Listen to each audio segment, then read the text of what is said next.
ناظرین کہتے ہیں کسی جگہ دو شخص رہتے تھے، ایک کا نام عقل تھا اور ایک کا نام نصیب تھا۔ ایک دفعہ وہ دونوں کار میں سوار ہو کر لمبے سفر پہ نکلے۔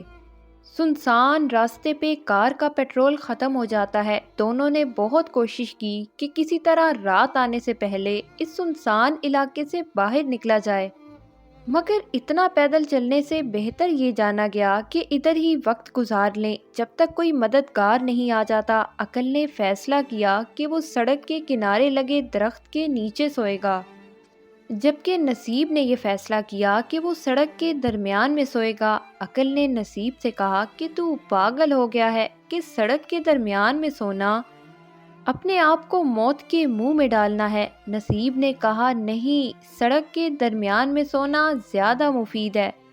اگر کسی کی نظر مجھ پر پڑ گئی تو جگا کر یہاں سونے کا سبب پوچھے گا اور ہماری مدد کرے گا۔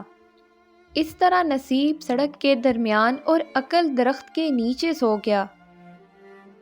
ٹھیک 1 گھنٹے کے بعد ایک بڑی تیز رفتار ٹرک کا ادھر سے گزر ہوتا ہے۔ جب ٹرک ڈرائیور کی نظر پڑی کہ کوئی سڑک کے بیچوں بیچ سو رہا ہے تو اس نے گاڑی روکنے کی بہت کوشش کی۔ ٹرک نصیب کو بچاتے بچاتے درخت پہ جا لگا اور درخت کے نیچے سویا بیچارہ عقل کچلا گیا۔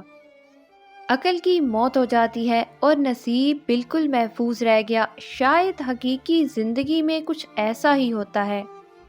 دیکھیں، نصیب لوگوں کو کہاں سے کہاں پہنچا دیتا ہے، حالانکہ ان کے کام عقل سے نہیں ہو رہے ہوتے، یہی ان کی تقدیر ہوتی ہے۔ ناظرین دیکھیں، بعض اوقات سفر سے تاخیر کسی اچھائی کا سبب بن جاتی ہے۔ اگر اولاد نہیں ہو رہی تو اس میں مصلحت پوشیدہ ہوتی ہے، اور بعض اوقات نوکری سے نکال دیا جانا ایک بابرکت کاروبار کا سبب بن جاتا ہے۔ دیکھو، ہو سکتا ہے کہ ایک چیز تمہیں ناگوار گزرے اور وہی تمہارے لیے فائدہ مند ہو، اور یہ بھی ہو سکتا ہے کہ ایک چیز تمہیں پسند ہو اور وہی تمہارے لیے بری ہو۔ اللہ سب جانتا ہے، مگر یاد رکھو تم نہیں جانتے۔ ناظرین، آخر میں آپ کے لیے ایک چھوٹا سا میسج دینا چاہوں گی کہ مایوسی ایک گناہ ہے، ڈپریشن کی جڑ ہے، مایوسی ایک دلدل ہے۔